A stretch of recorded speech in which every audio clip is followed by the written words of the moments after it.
সভাপতি উপস্থিত আছেন, এখানে আমাদের ক্যান্ডিডেট আমাদের স্যার আলিশাদ মহোদয় উপস্থিত আছেন, এখানে টিডব্লিউ নেত্রীরা উপস্থিত আছেন, ওয়াইটিএফ আছেন এবং সকল গণদেবতা আপনারা সকলের উপস্থিত আছেন। তার জন্য আবারও আমি সকলের অবগত জানাচ্ছি। বন্ধুগণ, বড় অপেক্ষা রাখে না যে আমরা তীব্রতা কেন করছি,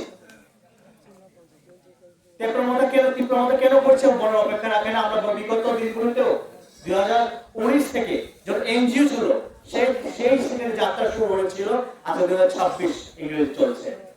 আমরা তীব্রতা করছি আমাদের নেক্সট জেনারেশনের জন্য, আমরা তীব্রতা করছি ও হানি বাগুই তাকে রক্ষা করার জন্য, আমরা তীব্রতা করছি আমাদের অধিকারের জন্য, আমাদের ল্যান্ড রাইটসের জন্য, আমাদের ভাষার জন্য, রোমান স্ক্রিপ্টের জন্য, আমাদের নেক্সট জেনারেশনের জন্য আমরা তীব্রতা করছি বোবাগার আদর্শে। বোবাগার তীব্রতা বানিয়েছে, বোবাগার তীব্রতা তৈরি করেছে আমাদের অধিকারের জন্য, নেক্সট জেনারেশনের জন্য। আপনাদের থেকে ছোট ছোট বাচ্চারা যারা আছে ওই দোকানে কোনো চকলেট খাচ্ছে তাদের জন্য তীব্রতা তৈরি করেছে বন্ধুরা। কিন্তু দুর্ভাগ্য কিছু আমাদের মধ্যে কিছু নেতা এই তীব্রতাকারীদের খাঁচা যে একতাকে ভাঙার চেষ্টা করছে বন্ধুগণ, টাকা দিয়ে পদে মুখ দেখিয়ে। আমি বলবো নেতা যে যেতে পারে পদের জন্য, টাকার জন্য, কিন্তু গণদেবতা তীব্রতার ভূভাগকে ছাড়ছে না। আপনাকে ভূভাগকে ছেড়ে দিয়েছেন, আপনাকে ভূভাগকে ছেড়ে দিয়েছেন। পাল খাই আমরা কখনো ভূভাগকে ছাড়িনি। ভূভাগরা আমাদের হিরো, ভূভাগরা আমাদের ত্রাণকর্তা, আমাদের অধিকারের লড়াইয়ের একজন নায়ক।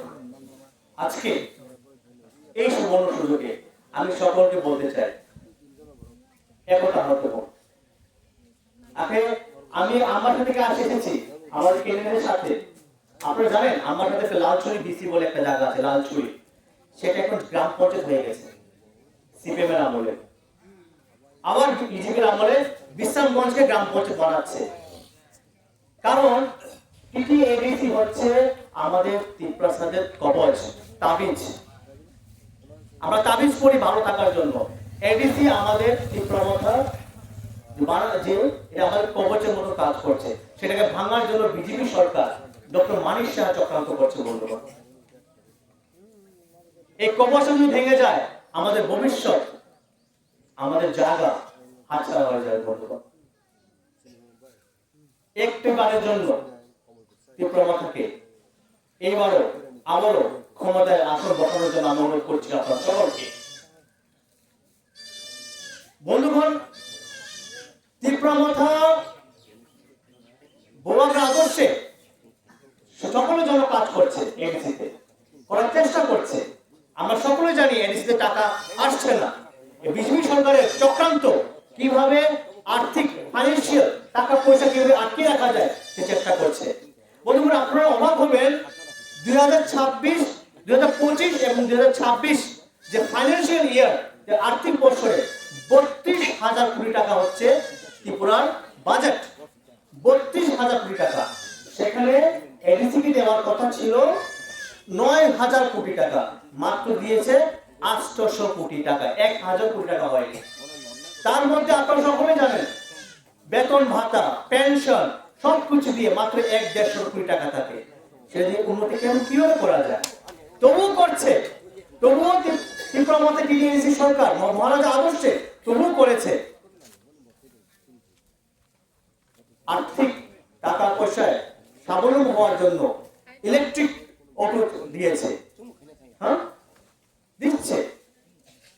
যেখানে প্রত্যেক বছর থেকে কম্বল বিতরণ করা হচ্ছে, এডিসি তরফ থেকে মশারি বিতরণ করা হচ্ছে। যতটুকু সম্ভব, টাকা নেই তবুও তীব্রতার জন্য ভূমিকা করছেন। আপনারা শুনে অবাক হবেন, এই যে সমগ্র শিক্ষা এস এ টিচার 18 জনকে এডিসি সরকার রেগুলার করে দিয়েছে। তার জন্য হাত করে তুলতে হবে।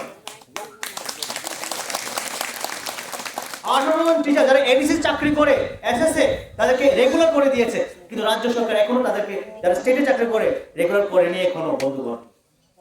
এটা আমাদের কথা না, এটা আমার আপনাদের কথা না। যারা এসএসসি টিচার তারা প্রেসমিট করে বলছে যে টিডি এডিসি তো টাকা নেই, তবুও তো তারা সব রেগুলার করে দিয়েছে। রাজ্য সরকার, মুখ্যমন্ত্রী সাহেব, আপনি কেন করছেন না? এটা হচ্ছে মানসিকতা, টিপ্পাসার জন্য, জনগণের জন্য কাজ করা। আমাদের ভাগ্যবান আজকের এই টিডিএডিসি ইলেকশনে রাজেশ স্যারের মতো একজন আমরা নেতা পেয়েছি, আমরা ক্যান্ডিডেট পেয়েছি, যিনি ছাত্র আন্দোলন থেকে, ছাত্র জীবন থেকে তিনি 3% জন্য আন্দোলন করে আসছে। আজকে আমি আহ্বান করব আগামী 12 এপ্রিল আমাদের ক্যান্ডিডেট স্যার রাজেশ মহোদয়কে আলোর চিহ্নে ভোট দিয়ে বিপুল ভোটে জয়যুক্ত করার জন্য আমি আহ্বান করছি বন্ধুগণ। কারণ আমরা আপনারা কত বছর বাঁচবো, আর কত বছর, 20 বছর, 10 বছর, 15 বছর, 5 বছর আছে এর মধ্যে। কিন্তু ছোট ছোট বাচ্চা, আমারও ছেলে আছে, আপনারও ছেলে মেয়ে আছে, তাদের জন্য কে চিন্তা করবে? আমরা চিন্তা করতে হবে। টাকা পয়সা একদিনের জন্য, এক মাসের জন্য, কিন্তু সমাজ, দফা, জেনারেশন সারা জীবনের জন্য। আপনারা আপনাদের ভাই বন্ধু সকল সবাইকে বোঝাবেন যে এবার একটা বার কি প্রমোটাকে আবার টিকেছে ক্ষমতা আনতে হবে। ওর হানি বাবু, ওর হানি বাবু। তো আমার বক্তব্য আর দীর্ঘায়িত করছি না। আমি আবারও সকলকে আমি ধন্যবাদ জানাই। হাম্বা যত্ন ওর খানে বাগো, ওর চবানে বাগো, কি প্রমোট লংলি, ভূভাগ লংলি, কাঞ্চল লংলি। স্যারকে অসংখ্য অসংখ্য ধন্যবাদ উনি ওনার মূল্যবান বক্তা রাখার জন্য।